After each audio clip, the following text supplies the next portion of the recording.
पीछे वाले लेक्चर में हम एक लेमैन की लैंग्वेज में डिस्कस कर रहे थे कि इंटरनल रिकंस्ट्रक्शन की जो अकाउंटिंग ट्रीटमेंट है वो क्या है।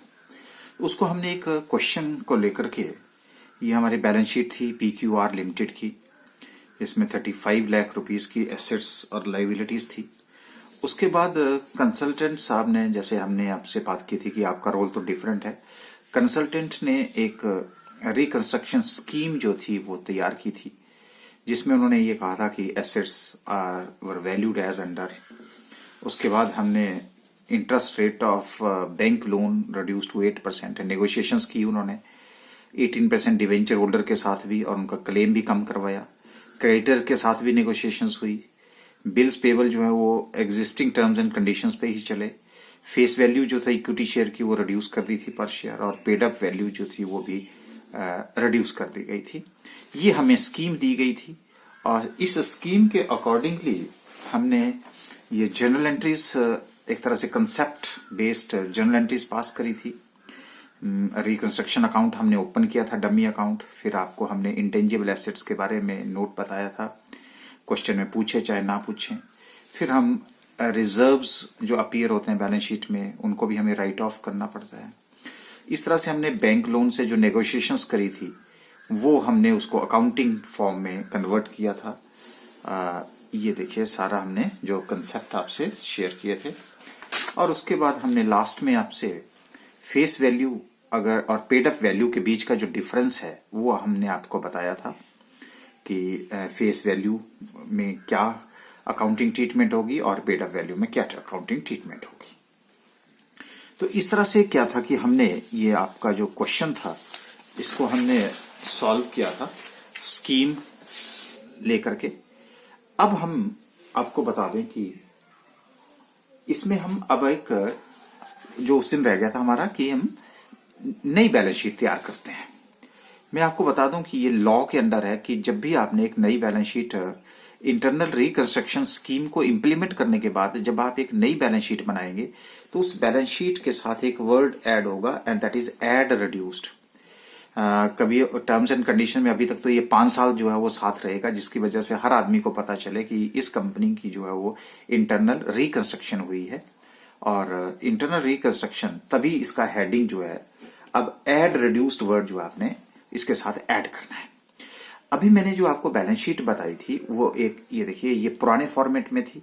तो सबसे पहले मैं क्या करूंगा, पुराने फॉर्मेट से ही नए फॉर्मेट में, पुराने फॉर्मेट में ही जो एक बैलेंस शीट बनती है वो कैसे बनेगी, और उसके बाद इसी को मैं आपको नए फॉर्मेट में भी बताऊंगा। राइट। तो अब जैसे जैसे हमारी स्कीम थी उसी स्कीम के अकॉर्डिंगली हमने, देखिए ये बैलेंस शीट है, किसकी है, PQR लिमिटेड की है। ये एंड रिड्यूस्ड, इसका मतलब ये इंटरनल रिकंस्ट्रक्शन के बाद की है। आपको याद होगा कि उन्होंने कहा था कि ये देखिए, ये जो मशीनरी की वैल्यूज है वो 560 कर देनी है हमने। तो हमने भी 8 लाख की जगह मशीनरी कितने की होगी, 560 की। बिल्डिंग जो थी वो अप्रिशिएट की थी, याद होगा अगर आपको 1 लाख रुपए से, तो 10 लाख से तो वो 11 लाख रुपए हो गई। फर्नीचर आपको याद होगा, ये देखिए, अगर नहीं भी याद हो रहा है तो यहां से देख लीजिए 240। ये फर्नीचर की वैल्यू जो है वो जो 4 लाख थी वो 2,40,000 हो गई थी। उसके बाद जो कैश था हमारा वो debtors 2,40,000, same terms and condition के ऊपर हमने वही एज इट इज हमने यहां पे ले लिया। उसके बाद कैश 1,60,000 रुपीज के। फिर आपको याद होगा कि हमने कहा था कि गुडविल की कोई वैल्यू नहीं होती, जिसने एक पैसा नहीं कमाया उसकी गुडविल की इस चीज की, उसको हमने राइट ऑफ किया था। फिर हमने प्रॉफिट एंड लॉस अकाउंट, जो लॉसेस थे उनको राइट ऑफ किया, और डिस्काउंट ऑन शेयर्स उनको राइट ऑफ किया। उसके लिए हमने आपको नोट बताए थे। इसलिए वो सारी की सारी आइटम जो यहां से गायब है, डिसअपियर हैं। तो जो आइटम्स थी, जो स्कीम के अकॉर्डिंग आइटम थी वही हमने ली। इनका टोटल हमारा 23 लाख रुपीज हो गया। उसके बाद स्कीम के अकॉर्डिंगली आपको याद होगा कि हमने वहां पे कहा था, अब इक्विटी शेयर कैपिटल ₹10 ईच है, फुली पेड है 6 लाख की, जिसमें आपको ये बोला गया था कि face value of each equity share reduced by ₹1 पर शेयर। तो हमने भी equity share capital of ₹9 each fully paid, इसका हमने फेस वैल्यू जो था वो चेंज कर दिया था। तो 1 रुपए से कम कर दिया, तो 60,000 शेयर्स थे, ये 60,000 shares at the rate of ₹9, 5,40,000, इसलिए 6 लाख की जगह हमने 540 लिखा। प्रेफरेंस शेयर के लिए हमें कहा था कि पेड अप कैपिटल कम करनी है आपने, तो preference share capital of ₹10 each, 9 paid up है, 40,000 to 9 which is equal to 3,60,000। उसके बाद जो बैंक लोन 16% का था वो आपका 8% हो गया था स्कीम के अकॉर्डिंगली। और जो डिवेंचर्स, तो नए डिवेंचर्स, नई लाइबिलिटी क्रिएट हुई थी 10% की, वो हम यहाँ पे 3 लाख रुपीज की लेके आए 8 लाख रुपए की जगह। ये अगर नहीं आपको ये देखिए 18% debenture converted to 10% debenture and their claim was also reduced by 5 lakh rupees. 5 lakh rupees से कम कर दिया तो अब हमारे पास 3 लाख रुपीज के ही क्लेम रह गए हैं। उसके बाद हमारे जो क्रेडिटर्स थे उन क्रेडिटर्स के साथ भी नेगोशिएशंस हुई थी। Creditors are also agree to reduce their claim by ₹3 lakh rupees. तो 3 लाख रुपए से इनके भी कम कर दिए तो 1 लाख रुपए बच गया। बिल्स पेबल को कहा गया था कि एज इट इज, जो बिल्स पेबल 5 लाख रुपए के यहाँ पे वही एज इट इज होंगे। तो इस तरह से हमने क्या किया कि एक जो स्कीम के बाद जब कंपनी को हमने इंटरनली रिकंस्ट्रक्ट, सारी बीमारियां खत्म कर दी, जो शॉर्टकमिंग्स थी वो खत्म कर दी, तो उसके बाद हमारी ये बैलेंस शीट इस तरह से बनती है। ये था हमारा पुराना फॉर्मेट। लेकिन आज मैं, क्योंकि एग्जामिनेशन में तो अब आपको एक नए फॉर्मेट के अकॉर्डिंगली चल रहा है, तो आज मैं सबसे पहले आपको इसी क्वेश्चन का जो ये पुराने फॉर्मेट में था, आज हम पहले बात करेंगे कि उसको न्यू फॉर्मेट में कैसे कन्वर्ट करेंगे। राइट, तो ये देखिए जी हमारा, अब आप पुराने और नए को भी कंपेयर कर सकते हैं। तो ये हमारे पास पुराना था, अब ये हमारे पास नया फॉर्मेट, आपने बैलेंस शीट पढ़ी है। नए फॉर्मेट में PQR लिमिटेड और साथ में वर्ड एड रिड्यूस्ड लगेगा। बैलेंस शीट एज एट जो भी डेट होगी उसके अकॉर्डिंगली। आपको पता है कि सबसे पहले हमारे पास क्या होती है, इक्विटी एंड लाइबिलिटीज होती हैं। बिल्कुल, तो इक्विटी एंड लाइबिलिटीज में हमारे पास पहला है हमारा शेयर होल्डर्स फंड, और शेयर फंड में पहली पार्ट क्या आता है, शेयर कैपिटल। ये आपका नोट नंबर है और यहाँ अमाउंट आ जाता है। तो यहाँ तो आपने देखा कि हमने बैलेंस शीट को सीधे डायरेक्टली यहाँ पे ले रखा है, लेकिन यहाँ पे अब यहाँ कहाँ जाना पड़ेगा, नोट नंबर 1 तैयार करना पड़ेगा। तो ये आपके जो है वो नोट्स टू अकाउंट्स। तो नोट्स टू अकाउंट में पहला आपके पास शेयर कैपिटल, ऑथराइज्ड कैपिटल कुछ नहीं दे रखी है। उसके बाद है हमारा इशूड एंड सब्सक्राइब्ड कैपिटल। ये देखिए 60,000 shares, equity shares of ₹9 each, fully paid 5,40,000। और प्रेफरेंस शेयर हमारे 40 थे, 40,000 preference share of ₹10 each, 9 paid up, 3,60,000। और इनका टोटल बन गया हमारा शेयर कैपिटल का 9 लाख रुपीज। और ये था नोट नंबर 1, और नोट नंबर 1 को हम कहाँ लिख दिया मैंने, नोट नंबर 1, और टोटल अमाउंट कितना था जी, 9 लाख रुपीज। ये मैंने यहां पे लिख दिया। उसके बाद आपको याद होगा कि हमारे पास जितने भी हमारे पास रिजर्व एंड सरप्लसेस थे, उन रिजर्व एंड सरप्लसेस को हमने क्या किया था, यहाँ पे रिजर्व जनरल रिजर्व जो है वो राइट ऑफ कर दिए थे, इसलिए वो यहां से खत्म हो गए। यहाँ पे हमारे पास नील वैल्यू है। नॉन करंट लाइबिलिटी, अब नॉन करंट लाइबिलिटी में हमारे पास देखिए यहाँ पे, ये देखिए हमारे पास नॉन करंट लाइबिलिटीज में 10% डिवेंचर्स, 8% बैंक लोन, जो कि हमारा 16% बैंक लोन था और 18% डिवेंचर्स था। तो इसको हम कैसे करते हैं, हमारे पास यहाँ पे नॉन करंट लाइबिलिटीज, ये देखिए 10% debentures 3 lakh rupees, 8% bank loan आपका 5 लाख रुपीज, जिसको कि आप पुराने फॉर्मेट में अलग अलग लिखते हैं। यहाँ पे हम, आपको पता है नोट्स टू अकाउंट में, इस तरह से टोटल कितना हो गया मेरा 8 लाख रुपीज, और नोट नंबर कितना आ गया जी 2। तो इसकी डिटेल वहां आ गई। और ये non current liabilities note number 2 कितना आ गया जी 8 लाख रुपीज। उसके बाद मेरे पास आता है करंट लाइबिलिटीज। अब मेरे पास जो करंट लाइबिलिटीज हैं वो हैं एक, ये देखिए करंट लाइबिलिटीज का नोट नंबर 3 तैयार कर दिया हमने, जिसमें ट्रेड पेबल्स में क्रेडिटर्स 1 लाख रुपीज के और बिल्स पेबल 5 लाख रुपीज के एज इट इज, इस तरह से वो 6 लाख रुपीज के। तो ये देखिए करंट लाइबिलिटीज में भी हमारे पास नोट नंबर कितना हो गया जी 3, और टोटल जो 6 लाख रुपीज मैंने वहां बताया आपको, वो 6 लाख रुपीज, ये देखिए ये टोटल 6 लाख रुपीज को मैंने यहां से उठाया और यहां डाल दिया। इस तरह से क्या है कि मेरी जो इक्विटी एंड लाइबिलिटी साइड है वो कंप्लीट है। कंप्लीट होने के बाद मैंने उसका टोटल किया, तो 9 + 8 17 + 6 = 23 लाख रुपीज, जो कि आपको यहाँ पे ये बता रहा है, इस साइड भी बता रहा है पुराने फॉर्मेट के अकॉर्डिंगली। ये देखिए 23 लाख। अच्छा, उसके बाद अब हम नीचे बढ़ते हैं एसेट साइड में। तो सबसे पहले हमारे पास क्या आती है, नॉन करंट एसेट्स। और नॉन करंट एसेट्स में हमारे पास फिक्स एसेट्स में हमारे पास सबसे पहले टेंजिबल एसेट्स। तो टेंजिबल एसेट्स का अब यहाँ पे क्या है, नोट नंबर 4 है। तो नंबर 4 में अब हमने क्या किया, मशीनरी की जो वैल्यू थी पहले 8 लाख रुपीस की थी, 2,40,000 से उसको राइट ऑफ कर दिया हमने। अब हमारे पास एज पर स्कीम जो है राइट ऑफ किया, कितना बच गया, 5,60,000 रुपीज का। उसके बाद हमारे पास है फर्नीचर जो है वो 4 लाख रुपीज का है, और उसको राइट ऑफ हमने 1,60,000 से किया, आपके पास रह गया 2,40,000। बिल्डिंग जो है एप्रिशिएट हुई है, पहले 10 लाख की थी, एप्रिशिएशन कितने का हुआ है, 1 लाख रुपए का एप्रिशिएशन हुआ, तो ये हो गया हमारा 11 लाख रुपीज।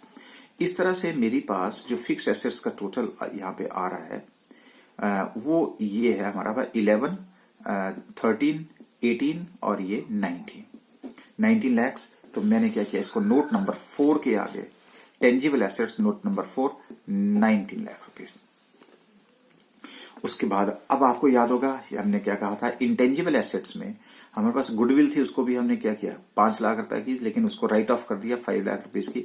जिसके पास भाई एक दिन का प्रॉफिट नहीं है, वो कह रहा है कि मेरे पास जो है वो गुडविल है, तो इसलिए वैल्यू हमारी नील आ गई। उसी तरह से प्रॉफिट एंड लॉस अकाउंट में 2,40,000 का था, लेकिन वो भी राइट ऑफ, ये एक विंडो ड्रेसिंग थी, इसलिए इसको भी हमने खत्म कर दिया। उस तरह से discount on shares 1,60,000 less return of 1,60,000, तो इसकी वैल्यू हमारे पास नील आ जाती है। इस तरह से हमने क्या किया कि यहाँ पे टेंजिबल एसेट्स के बाद इंटेंजिबल एसेट्स को मैंने नहीं लिखा, क्योंकि इसकी वैल्यू क्या आ रही थी, नील आ रही थी। फिर हमारे पास आ जाता है जी करंट एसेट्स। करंट एसेट्स में हमने डायरेक्ट लिख दिया, इसका नोट नहीं बनाया, क्योंकि ट्रेड रिसीवेबल में डेटर्स जो है वो 2,40,000 के थे, इसलिए हम 2,40,000, और कैश एंड कैश इक्विवेलेंट को एज इट इज ले रखा था हमने 1,60,000 रुपीज पे। अगर आपको नहीं है तो ये देखिए, ये हमारे पास जो डेटर्स है 2,40,000, और उसके बाद कैश जो था 1,60,000 रुपीज का। तो ये अब दोनों, और टोटल किया हमने 19 प्लस 21, 22 और ये 23। इस तरह से क्या है कि ये assets is equal to liabilities. अब आपको एग्जाम में, अब मैंने आपको क्या किया, पुराने से पहले मैंने पुरानी बैलेंस शीट से मैंने पुराना मेथड के अकॉर्डिंगली मैंने एक रिड्यूस्ड बैलेंस शीट बनाई है, और उसी रिड्यूस्ड बैलेंस शीट को मैंने किस फॉर्मेट में दे दिया आपको, नए फॉर्मेट में, जिसमें आपको एक बैलेंस शीट के साथ क्या बनाना पड़ता है, नोट्स टू अकाउंट्स बनाना पड़ता है, एज यू नो। इससे आपके फाइनल अकाउंट की भी प्रैक्टिस हो जाती है, और साथ में आपका इंटरनल रिकंस्ट्रक्शन का जो क्वेश्चन है वो भी आप आराम से अटेम्प्ट कर सकते हैं। तो ये था जी हमारा, जो हम एक रिड्यूस्ड बैलेंस शीट तैयार करते हैं, लेकिन वर्ड जो है हमारा इंटरनल रिकंस्ट्रक्शन के बाद। तो अब मुझे लगता है आपकी दोनों पे मास्टरी हो गई, आपकी पुराने पे फॉर्मेट पे भी होगी और नए फॉर्मेट में, लेकिन एग्जाम में तो आपको नए फॉर्मेट के अकॉर्डिंगली ही बनाना पड़ेगा।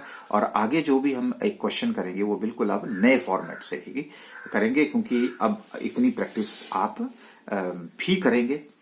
ओके, तो अभी तक तो हमने डिस्कशन करी है, जितनी भी डिस्कशन करी है, अब इसको हम एक फॉर्मल शेप देने की कोशिश करेंगे, क्योंकि अभी तक तो हम क्या कर रहे थे कि एक लेमैन की लैंग्वेज में आपको बता रहे थे कि इसकी रिकॉर्डिंग जो है वो हम कैसे कैसे करेंगे।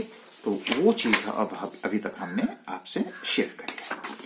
ओके, ये देखिए, अब मैं इसको फॉर्मल वे में आपसे डिस्कस कर रहा हूं, क्योंकि कई बार अगर थ्योरेटिकल क्वेश्चन आ जाता है तो आप उसको कैसे लिख पाओगे, इसलिए मैंने इसको फॉर्मल वे में calculate. That is a forms, या जिसको बोलते हैं वेज ऑफ इंटरनल रिकंस्ट्रक्शन। कुछ नहीं है, रिवीजन कर रहा हूं और कुछ नहीं है। पहला हमारे पास क्या है, alteration of share capital. Change कर देते हैं हम शेयर कैपिटल में अल्टरेशन। अल्टरेशन का मतलब जो है आप समझते हैं चेंज इन शेयर कैपिटल। और चेंज इन शेयर कैपिटल कैसे हो सकती है, या तो आप क्या कर सकते हैं, सब डिविजन ऑफ शेयर कर देते हैं। सब डिविजन का मतलब क्या होता है, स्प्लिट कर दिया। स्प्लिट का मतलब क्या हुआ, जहां पे अगर पहले 100 रुपीज का एक शेयर था, आपने क्या कर दिया, 10 शेयर 10-10 रुपए के कर दिए, तो उसको सब डिविजन ऑफ शेयर हुआ। उसका एक्चुअल में कुछ ज्यादा इफेक्ट नहीं हुआ। उसके बाद है consolidation of the share. Consolidation opposite होता है सब डिवीजन का। अब मान लीजिए पहले की जो है वो 10 रुपए के 10 शेयर जो है एट द रेट ऑफ ₹10 100 है। अगर आपने कर दिया कि 1 share of ₹100 which is also equal to 100, तो इसको हम बोलते हैं कंसोलिडेशन ऑफ द शेयर्स। उसके बाद है हमारा conversion of the shares to stock. आपको याद होगा शेयर एंड स्टॉक जो क्वेश्चन करते हैं, तो हम जनरली क्या करते हैं कि जो smallest part of the capital होता है उसको हम शेयर बोलते हैं, और शेयर को जब हम एक बंडल फॉर्म में रखते हैं तो उसको हम क्या बोल देते हैं, स्टॉक बोल देते हैं। तो इसका मतलब है the collection of the shares into stock या वाइस वर्सा। तो कई बार हम स्टॉक को शेयर में कन्वर्ट करते हैं, शेयर को स्टॉक में कन्वर्ट, पर इससे जो है हमारी जो शेयर कैपिटल है उस शेयर कैपिटल में थोड़ी सी चेंज हो जाती है। उसके बाद है हमारे पास variation of share holders rights. यहां पे हम जो variation of share holders right की बात कर रहे हैं, यहां हम नेगोशिएशंस कर रहे हैं। जो अभी आपने बताया कि कंसल्टेंट साहब कहाँ गए, कंपनीज के लोगों के पास गए, तो यहाँ पे भी हम शेयर होल्डर के पास गए और शेयर होल्डर के साथ हमने क्या किया, नेगोशिएशंस करी। किसकी की कि जी या तो आप रेट ऑफ डिविडेंड जो है वो कम कर दीजिएगा, आप इससे पहले या इसके बाद आप डिविडेंड लेना कम कर दीजिए। मतलब देयर में भी सो मेनी नेगोशिएशंस। या फिर आपका जो टाइप्स ऑफ शेयर्स हैं। अब टाइप्स ऑफ शेयर्स में कई बार आपको याद होगा कि कुछ शेयर्स जो क्यूमुलेटिव होते हैं और कुछ शेयर जो नॉन क्यूमुलेटिव होते हैं। अब क्यूमुलेटिव शेयर्स में तो क्या होता है कि आपने 1 2 3 4 4 साल तक अगर आपने डिविडेंड नहीं दिया तो 5वें साल आपको 4 साल का डिविडेंड देना पड़ेगा। नॉन क्यूमुलेटिव में तो ये होता है कि जब प्रॉफिट होगा तो दिया जाएगा, नहीं प्रॉफिट होगा तो नहीं दिया जाएगा। तो यहां आप क्यूमुलेटिव प्रेफरेंस शेयर होल्डर के साथ जाकर के आप नेगोशिएशन कर सकते हैं कि देखिए 4 साल तक हम आपको डिविडेंड नहीं दे पाए, अब आपको हम नॉन क्यूमुलेटिव में रख रहे हैं, ये वाला पैसा तो हम आपको नहीं दे पाएंगे। इफ दे आर रेडी तो नेचुरली वो भी अब हमारी इंटरनल रिकंस्ट्रक्शन में हेल्प कर रहे हैं। तो इस तरह से हमारे पास वेरिएशन ऑफ शेयर होल्डर्स के राइट। उसके बाद हमारे पास है reduction in share capital, as you know better. तो रिडक्शन ऑफ शेयर कैपिटल दो तरह से, जैसे ओनली पेड अप वैल्यू, हमने कल भी बात करी थी। यहाँ पेड अप वैल्यू में क्या है कि ₹10 का शेयर है, कैपिटल 1 लाख रुपए की है, इसका मतलब 10,000 शेयर्स और ₹10 ईच फुली पेड अप है, और वैल्यू भी हमारे पास 10 है। लेकिन यहाँ पे कैपिटल जो है हमारे पास कितनी हो गई, 80,000। जब 80,000 होगी तो यहाँ पे जो पेड अप वैल्यू है शेयर की वो कम कर दी गई। कैसे की गई देखिए, 10,000 शेयर्स और ₹10 ईच है, लेकिन 8 जो है वो पेड अप। और आपको पता है कि जब हमारे पास पेड अप की मतलब how much to be paid against this account, तो पहले हमारे पास ₹10 का था, अब हम सिर्फ कितना पे करेंगे, ₹8। कंपनी जो है वो ₹8। इस तरह से हमारे पास क्या है कि हम सिर्फ ओनली पेड अप वैल्यू को ही सरेंडर करते हैं। लेकिन आपको याद होगा मैंने एक आपको हिंट दिया था, पी प से होता है इसलिए फ से नहीं होता। तो यहाँ पे जो सिर्फ प्रॉफिट और लॉस होगा सिर्फ वही रिकॉर्ड होगा, बाकी कैंसिलेशन वगैरह की एंट्री नहीं होगी। लेकिन जब दूसरी तरफ है हमारा both face and paid up value जब डिक्रीज होते हैं, यहाँ 10 रुपए का शेयर है, इसके फेस के ऊपर लिखा है, जैसे एक आपका 10 रुपए का करेंसी नोट है उसके ऊपर लिखा होता है, वैसे शेयर के ऊपर लिखा होता है। तो इस तरह से 10,000 शेयर्स और फिर 10 ईच फुली पेड है, 1 लाख रुपए। लेकिन अब क्या हुआ, यहाँ पे इसका फेस वैल्यू भी कितना चेंज कर दिया, 8 रुपए फेस कर दिया, और उसका जो पेड अप वैल्यू है वो भी 8 रुपए चेंज कर दी गई।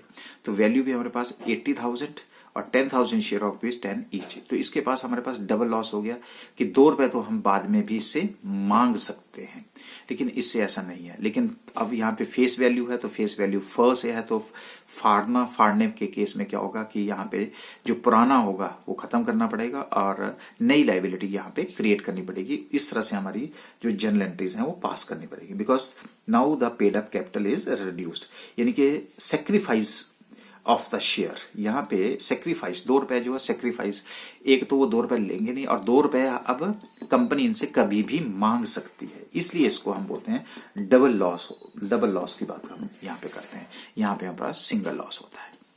उसके बाद हमारे पास आते हैं कंप्रोमाइज एंड अरेंजमेंट्स। अब ये जो कंप्रोमाइज एंड अरेंजमेंट है ये सारे के सारे किसके साथ है, ये थर्ड पार्टीज के साथ है। अब थर्ड पार्टीज में कौन, अभी आपने देखा हमने क्रेडिटर्स के साथ नेगोशिएशन करी, हमने डिवेंचर होल्डर के साथ नेगोशिएशंस करी, हमने उनको कहा कि आप कुछ अमाउंट सेक्रीफाइस करिएगा, जब उन्होंने सेक्रीफाइस किया तभी आपने देखा कि कभी कईयों ने हमारा रेट ऑफ इंटरेस्ट कम हो गया, कईयों ने अपने क्लेम जो है वो कम कर दिया। तो ये सारे जो है किस में आते हैं, कंपाउंडिंग जिसको बोलते हैं हम, कंप्रोमाइज और अरेंजमेंट्स करते हैं। इससे भी हमारा एक मेथड इंटरनल रिकंस्ट्रक्शन, जो फॉर्मली, जो हम इससे पहले इनफॉर्मली आपसे डिस्कस किया था। उसके बाद है हमारे पास सरेंडर ऑफ शेयर्स। तो सरेंडर ऑफ शेयर्स में कई बार हम क्या करते हैं कि नेगोशिएशंस करते हैं कि इक्विटी शेयर्स के कि प्लीज आपके जो शेयर्स हैं हम किसको दे रहे हैं, क्रेडिटर्स, अगर क्रेडिटर्स नहीं मान रहा है तो हम उनको दे रहे हैं, डिवेंचर्स को दे रहे हैं। इस तरह से हम क्या करते हैं, शेयर्स को सरेंडर कर देते हैं। तो लेकिन अब ये तो मैंने थ्योरेटिकली बात करी, जो सबसे इंपॉर्टेंट है वो किसमें, आपने भी देखा होगा, नोटिस किया होगा कि हमने जनरलिटीज खास करके इसकी ज्यादा पास करी, इसकी ज्यादा पास करी और इसकी ज्यादा पास करी। तो ये तीन जो कंपोनेंट हैं वो ज्यादा इंपॉर्टेंट है, जो कि हमें एग्जामिनेशन हॉल में भी जो है वो एक तरह से ज्यादा तंग करते हैं। तो जो हमने कल एंट्रीज आपसे पास करी थी, आज हम उसको फॉर्मल शीट मैंने देने की कोशिश करी है, जो कि हम पहले, क्योंकि अब आप लेमैन से जो है एक कॉमर्स के स्टूडेंट्स होकर के अब एक अच्छे स्टूडेंट, कॉमर्स के जो है वो एक्सपर्ट स्टूडेंट बन चुके हैं। तो उस पॉइंट ऑफ व्यू से जो है वो जनरलिटीज क्या होंगी, बस एक तरह से एक रिवीजन ही है। तो पहले देखिए, for replacement of shares of one denomination by the shares of another denomination. क्या मतलब हुआ, पहले डिनोमिनेशन जैसे मैंने कहा 10 रुपए का था, अब डिनोमिनेशन 5 रुपया हो गया, लेकिन नंबर ऑफ द शेयर्स जो वो डबल हो जाएंगे। तो उस केस में क्या होगा, तो सिंपल सी बात है कि शेयर कैपिटल, आपको रूल पता है, अमेरिकन अप्रोच हमने आपको बताया था कि डेबिट किसको करना है, क्रेडिट किसको करना है, इंक्रीज होता है, डिक्रीज होता है। ये सारी बातें जो है हमने आपके साथ ऑलरेडी शेयर कर रखी हैं, बस उसी के ऊपर। अब शेयर कैपिटल अकाउंट यहाँ पे क्या है, क्रेडिट बैलेंस बताता है, लेकिन इसको खत्म करने के लिए जो ओल्ड डिनोमिनेशन है उसको हमें क्या करना पड़ेगा, डेबिट करना पड़ेगा। किससे, paid up value of the old shares के साथ। उसके बाद अब नया कैपिटल जो है वो रेज किया है, तो उसका क्रेडिट बैलेंस चाहिए, इसलिए उसको हमने क्रेडिट कर दिया। सो टू शेयर कैपिटल किसके साथ है, टू न्यू डिनोमिनेशन के साथ, that is with the paid up value of new shares. बाकी इन दोनों के बीच में अगर कोई डिफरेंस होगा, that will be taken to the reconstruction account. कई जगह पे मैं आपको बता दूं कि रिकंस्ट्रक्शन अकाउंट या कैपिटल रिडक्शन अकाउंट एक ही बात है, दोनों में कोई ज्यादा डिफरेंस नहीं है। दूसरा कई बार आता है जो when face value of the share is reduced. अब आपको पता है फेस फाड़ना, तो इस केस में ओल्ड फेस वैल्यू के शेयर कैपिटल को हम क्या कर देंगे, क्योंकि क्रेडिट बैलेंस बताता है, उसको खत्म करने के लिए हम डेबिट करेंगे। और जो नई शेयर कैपिटल है वो क्रिएट की गई है, इसलिए इसको हमने क्रेडिट कर दिया। और जो दोनों का बीच में डिफरेंस है, that is a reconstruction account. देखिए रिवीजन हो रहा है, जो आपने एक हंसते हंसते जो सीखा था बस वो सीखा है। When only paid up value is reduced, ठीक है जी, सो सिर्फ पेड अप वैल्यू रिड्यूस की जाएगी, यानी कि reducing the called up share capital without changing the denomination. तो आपको याद हो गया, यहाँ अब क्या है, पेड अप है, पर तो फाड़ना नहीं है, इसलिए सिर्फ हम इफेक्ट जो अमाउंट रिड्यूस किया गया है, जो हमें फायदा हुआ है कंपनी को, सिर्फ उसी फायदे नुकसान को हम रिकंस्ट्रक्शन अकाउंट के थ्रू ही रिकॉर्ड करते हैं, जो हमने पीछे वाले लेक्चर में भी आपको बताया था। जबकि यहाँ पे तो हम पुरानी कैपिटल और नई कैपिटल का झंझट है। So share capital account debit to reconstruction amount of any reserve is transferred। याद है आपको, हमने नोट आपको लिखवाया था कि चाहे वहां दिया हो चाहे ना दिया हो, लेकिन आपको उसको ट्रांसफर करना है रिकंस्ट्रक्शन अकाउंट में। इसलिए individual account reserve account credit balance बताता है, लेकिन अगर उसको खत्म करना है तो हमें उसको डेबिट करना पड़ेगा, और रिकंस्ट्रक्शन अकाउंट को हमें क्रेडिट करना पड़ेगा। उसके बाद ये हमारे पास सेक्रीफाइस हैं by debenture holders and creditors, जो तो इसमें हम डिवेंचर्स अकाउंट को डेबिट करते हैं, क्रेडिटर्स अकाउंट को डेबिट करते हैं, और किसमें, क्योंकि उन्होंने सेक्रीफाइस किया है, कंपनी को फायदा हो रहा है, इसलिए रिकंस्ट्रक्शन अकाउंट क्रेडिट हो गया। डिवेंचर अकाउंट जो है हमारे क्रेडिट बैलेंस बताते हैं, क्रेडिटर्स क्रेडिट बैलेंस बताते हैं, लेकिन उन्होंने सेक्रीफाइस किया है, इसलिए उतने अमाउंट से जो है उनकी लाइबिलिटी को कम करने के लिए हमने उसको डेबिट कर दिया। उसके बाद हमारे पास decrease in the value of the liability. अगर लाइबिलिटी में कोई डिक्रीज हुआ है तो नेचुरली क्रेडिट बैलेंस बताता है, लेकिन हम उसको कम करने के लिए लाइबिलिटी अकाउंट को डेबिट करेंगे और रिकंस्ट्रक्शन अकाउंट को क्रेडिट करेंगे। उसी तरह से increase in the value of the liability है तो उसका उल्टा हो जाएगा, क्योंकि लाइबिलिटी क्रेडिट बैलेंस बताता है, अगर उसको और बढ़ाना है तो लाइबिलिटी अकाउंट क्रेडिट होगा, रिकंस्ट्रक्शन अकाउंट आपका डेबिट होगा। ठीक है जी। उसके बाद आपके पास है surplus on revaluation of fixed assets. अगर आपने फिक्स्ड एसेट्स को, जो हम सबसे पहले एंट्री पास करी थी आपको हंसते हंसते, तो surplus revaluation of fixed assets के ऊपर अगर आपको सरप्लस है, जैसे हमें बिल्डिंग के ऊपर सरप्लस मिला था, तो हमने क्या किया कि फिक्स्ड एसेट्स डेबिट बैलेंस बताता है, तो ये एप्रिशिएट हुई तो इसको हमने और डेबिट करना पड़ेगा। इसलिए individual fixed assets account debit करना पड़ेगा और वाया रिकंस्ट्रक्शन अकाउंट जो टेम्परेरी अकाउंट आपके पास है। And this is with the amount of appreciation, जितने से ज्यादा वैल्यू बढ़ी है। और अगर ये loss on revaluation of fixed assets है तो रिकंस्ट्रक्शन अकाउंट, क्योंकि जो फिक्स्ड एसेट्स है उसकी वैल्यू कम हुई है तो वो डेबिट होती है, अदरवाइज तो उसको क्या करना पड़ेगा, हमें क्रेडिट करना पड़ेगा, इसलिए क्रेडिट कर दिया हमने। और रिकंस्ट्रक्शन अकाउंट से डेबिट, क्योंकि this is with the amount of depreciation, ये एप्रिसिएशन था, ये आपका डेप्रिसिएशन था। उसके बाद है for issue of shares debenture against accrued interest already provided. कई बार हम क्या करते हैं कि जो अक्रूड इंटरेस्ट है वो कहते हैं कि जो मैंने अभी आपसे शेयर किया था कि एक अक्रूड इंटरेस्ट के बदले में हमें शेयर दे दो, डिवेंचर दो, इस तरह से। लेकिन इंटरेस्ट का सेक्रीफाइस हम ऐसे कर सकते हैं, तो कुछ नहीं है। हमारा जो अक्रूड इंटरेस्ट अकाउंट है उसको हम डेबिट करेंगे खत्म करने के लिए, और शेयर कैपिटल अकाउंट जो आपका क्रेडिट बैलेंस है, नई कैपिटल क्रिएट हो जाएगी, डिवेंचर्स हैं, और अगर कोई बैलेंस है तो that is with the help of reconstruction account आपके पास यहाँ पे आ जाएगा। उसके बाद कई बार, बहुत रेयर है लेकिन फिर भी मैंने आप मेंटली आपको तैयार कर दिया जाए, for expenses incurred on reconstruction, तो रिकंस्ट्रक्शन अकाउंट या कैपिटल रिडक्शन अकाउंट, कई बुक्स में कैपिटल रिडक्शन अकाउंट भी हो सकता है तो कैपिटल रिडक्शन ही है, तो reconstruction account debit to bank account की एंट्री आपके पास हो जाएगी। उसके बाद ये हमारे पास आपको नोट बताया था हमने, for writing off the accumulated losses, fictitious assets, loss on assets and other assets whether mention in balance sheet और स्कीम ऑफ इंटरनल रिकंस्ट्रक्शन और not, you have to do that. तो रिकंस्ट्रक्शन अकाउंट को debit कर दिया हमने, profit and loss account जो आपके पास credit balance था वो खत्म कर दिया, preliminary expenses, fictitious assets, discount on issue of share, fictitious goodwill, एक पैसा नहीं कमाया, गुडविल, फिर बोलते हैं पेटेंट है हमारे पास, ट्रेडमार्क है, या स्टॉक की कोई वैल्यू है, तो ये सारी की सारी हमारे पास रिकंस्ट्रक्शन अकाउंट के थ्रू जो है हम इसको राइट ऑफ कर देंगे। इस तरह से हमने इनको क्या कर दिया, क्रेडिट कर दिया, और रिकंस्ट्रक्शन अकाउंट को डेबिट कर दिया खत्म करने के लिए, क्योंकि इनके सबके जो है वो क्रेडिट साइड के जो है वो डेबिट बैलेंसेस कहा कर दिए क्रेडिट। और लास्ट में हम क्या करते हैं कि जो हमारे पास रिकंस्ट्रक्शन अकाउंट बनाते हैं, और रिकंस्ट्रक्शन अकाउंट बनाने के बाद जो बैलेंस बचता है उसको हम कहां ले जाते हैं, कैपिटल रिजर्व अकाउंट में हम उसको कैपिटल रिजर्व अकाउंट में हम उसको ट्रांसफर कर देते हैं। अब देखिए वो वाला जो पीछे वाला जो क्वेश्चन था उसमें देखिए मैंने ये रिकंस्ट्रक्शन अकाउंट बनाया, तो बिल्डिंग कहां से मिला, जनरल एंट्रीज आपके पास पड़ी है, मैंने वहां से पोस्टिंग करी है।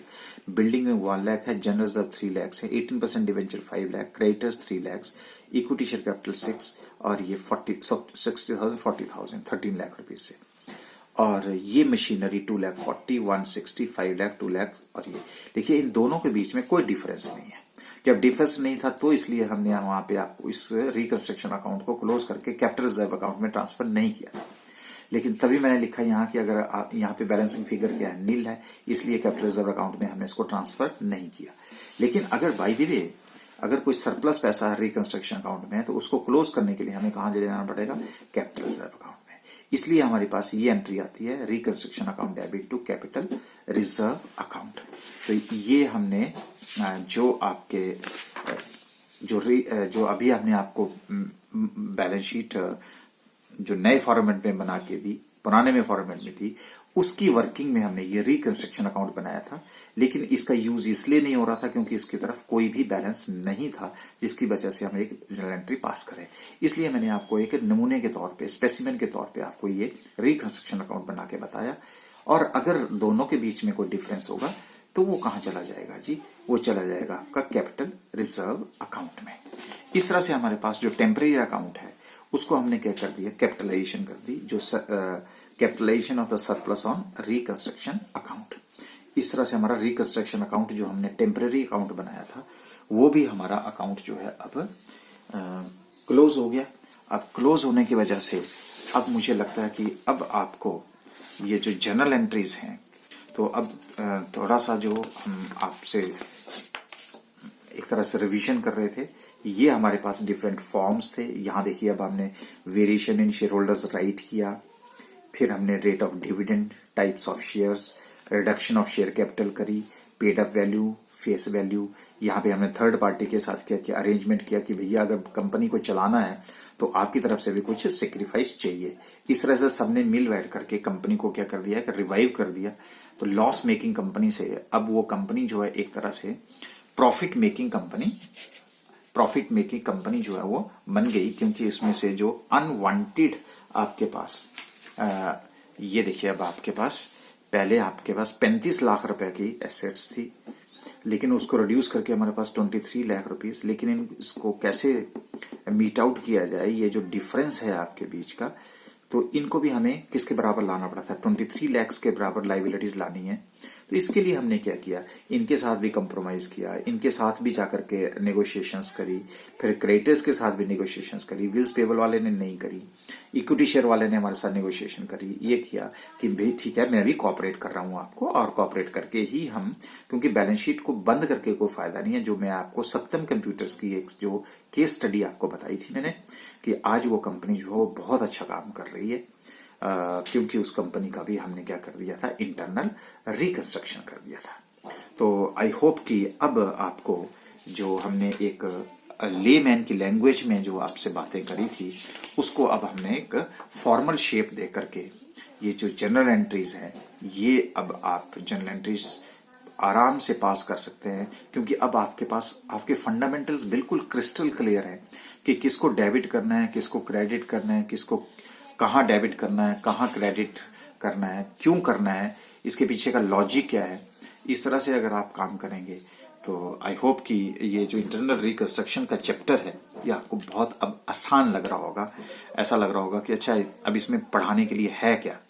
तो अब मैं आपके साथ एक क्वेश्चंस थोड़े से क्वेश्चंस करूंगा नेक्स्ट लेक्चर में, और उसके बाद हम इस चैप्टर को भी वाइंड अप करेंगे।